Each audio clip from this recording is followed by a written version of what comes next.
कुणाला खुर्ची मिळणार आणि कुणाला मिरची लागणार हे चित्र काही तासामध्ये स्पष्ट होणार आहे। 29 महानगरपालिकांचा महानिकाल फक्त आणि फक्त तुम्ही TV9 मराठीवर पाहू शकणार आहात। तब्बल 9 वर्षांनंतर महानगरपालिकांसाठी मतदारांना मतदान करण्याची संधी मिळालेली आहे आणि उमेदवारांना देखील जे वर्षानुवर्ष वाट बघत होते या निवडणुकांचे आणि त्या निवडणुका पार पडतायत, मतदान झालेलं आहे आणि आज निकालाचा दिवस आहे। त्यामुळे सगळ्यांचं लक्ष ज्या पद्धतीने मुंबई महानगरपालिकेकडे लागलेलं आहे तसंच किती उमेदवार म्हणजे 64 च्या 65 उमेदवार तुमचे रिंगणात आहेत, किती उमेदवार त्याच्यामध्ये निवडून येतील?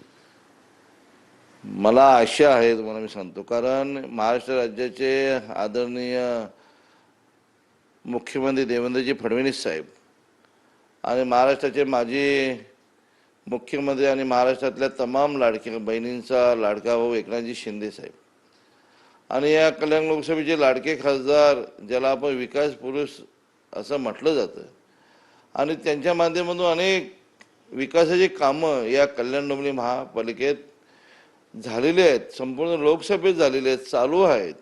शिशी रस्ते असेल, अनेक मोठे प्रकल्प असेल, मेट्रो असेल, क्रीडा नगरी असेल, अनेक अशी कामं सन्मानित खासदार श्रीकांतजी शिंदे साहेबांच्या माध्यमातून झालेली आहे आणि नागरिकांना प्रचंड विश्वास आहे शिंदे साहेबांवर, खासदार साहेबांवर आणि या महायुतीवर।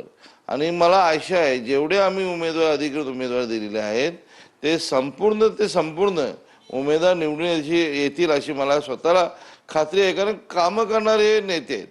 एकनाथ शिंदे साहेब तुम्ही स्वतःहून बघताय की स्वतःही लोकांसाठी झोकून दिलेला हा व्यक्तिमत्व आदरणीय नेते सन्मानित शिंदे साहेब 24 तास कधी झोपतात, कधी उठतात, कधी जेवतात, म्हणजे लोकांनी आश्चर्य झालेले आहे। त्याचप्रमाणे खासदार आमचे श्रीकांतजी शिंदे साहेब अहोरात्र लोकांसाठी मेहनत करतात आणि त्याच्यावर विश्वास ठेवून, कारण आम्ही जेव्हा जात होतो मतदारांना भेटायला उमेदवारांच्या माध्यमातून तेव्हा सतत शिंदे साहेबांची चर्चा, खासदार साहेबांची चर्चा, अनेक कामं केलेली आहेत, चांगली व्यक्तिमत्व आहेत आणि त्यामुळे तुम्हाला कुठेही घाबरायची गरज नाही, मतदान तुम्हालाच पडणार आहे आणि आम्ही जे उमेदवार दिलेले आहेत अधिकृत ते संपूर्णपणे निवडून येतील अशी आम्हाला खात्री आहे।